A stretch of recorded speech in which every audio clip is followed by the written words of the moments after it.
Vamos lá. Pai Damião, por que quando estamos dormindo, ajudamos nos trabalhos no astral, temos acesso a lembranças, habilidades, como por exemplo de outras vidas, e quando desencarnamos não temos acesso imediato a esses conhecimentos? O que há de diferente nesses dois casos? Fala porque no desencarne não tem acesso imediato, não é? A essas viagens e aprendizados do espírito, não é? Diante do desencarne, caríssimos, a primeira percepção, por isso que sempre estou a falar, observem como estão os seus pensamentos, pois os seus pensamentos, últimos pensamentos principalmente antes do desencarne, produzirão a realidade em que você será recepcionado no seu desencarne. Consequentemente, estou a afirmar que pessoas que desencarnam em estados mentais de caos vão ser recepcionados em realidades criadas com aquela última percepção dos pensamentos. Pessoas que desencarnam em situações de vinganças, raivas, consequentemente, qual será a realidade que será recepcionado? Em desordem. Consequentemente, gritos, sensações de sufocamentos.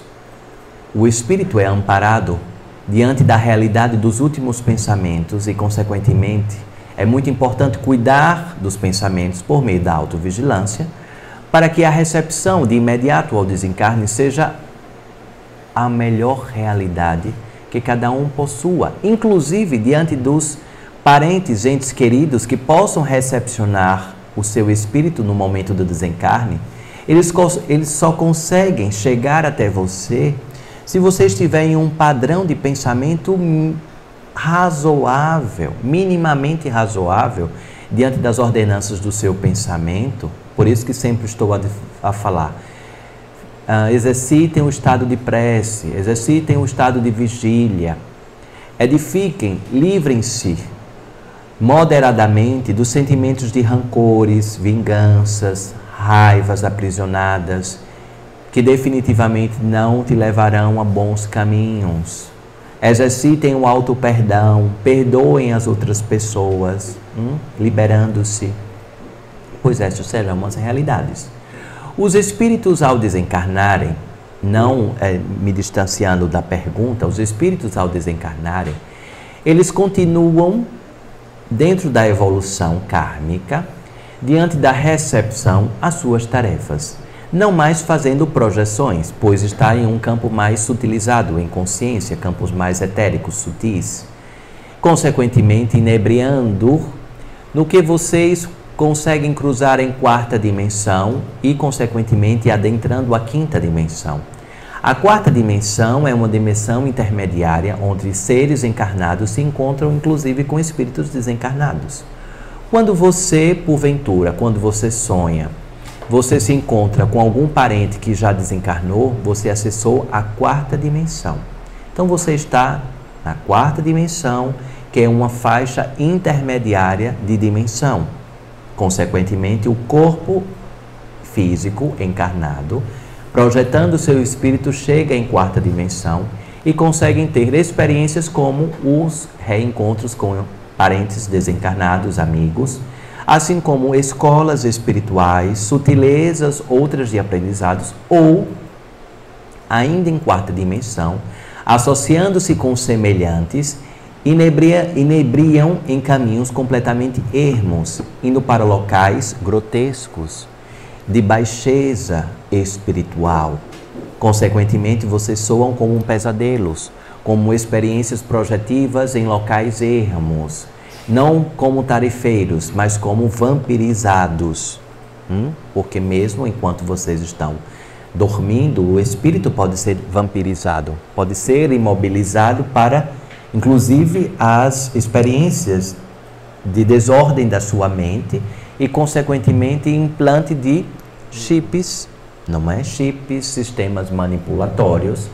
E ao retornar para o seu corpo físico, lembrando que quando eu falo ao retornar, não significa que o fio de prata foi rompido. Sempre há uma extensão desse fio de prata, não é? Então, esta é a realidade do desencarne. Diferente quando você está encarnado, que você projeta o seu espírito, faz os seus aprendizados, tem acesso a diversos tipos de conhecimentos e depois retorna para o seu corpo físico, muitas vezes em amnésias temporárias, não lembrando com riqueza de detalhes a tudo o que foi vivenciado. E quando está somente em estado de espírito, todas essas informações estão garantidas contigo, desde que você esteja em uma frequência de realidade compatível, razoável, para que você continue a sua jornada espiritual. Caso contrário, você terá que ir para zonas de tratamentos, zona de despertar, para depois você, como se você desse um passo para trás para poder dar a continuidade. Que isso não é o decréscimo do espírito, um passo atrás nos aprendizados, não é? A pessoa perguntou, se estamos na terceira dimensão, por que estamos para a quinta e não na quarta? Porque nós estamos na terceira e também na quarta quando dormirmos, como o pai da manhã acabou de falar, né? Sim. Por isso que a gente está indo para a quinta. Quinta, porque a terceira dimensão, caríssimo, é a dimensão encarnatória. A quarta dimensão é esta intermediária em que vocês podem acessar quando vocês dormem, desdobramento natural do espírito. E a quinta dimensão é a dimensão em que toda a corte espiritual fala, que é a dimensão do amor incondicional, da não distinção, da não separatividade, o início da não separatividade. Então, vocês podem estar em terceira dimensão e já vibrando no seu status de consciência comportamental em quinta dimensão. Ou seja, já buscando beber desta fonte de quinta dimensão, que consequentemente é a elevação do planeta Terra, da nova Terra, para que vibrem um respeito incondicional, um amor incondicional, dentro da estrutura da unicidade, enxergando os reflexos do outro em você e você do outro. Aqui já mencionei, inclusive, essa trajetória, não é? Então, importante, caríssimos, vocês autovigiarem, autoperceberem e não desistir das camadas que vão sendo desprendidas do seu campo, para você acessar cada vez mais a sua essência, quem você é de verdade, o seu espírito, o seu âmago natural, a sua centelha que está correspondente a todos os demais fractais e mônadas que existem dentro da sua frequência originária.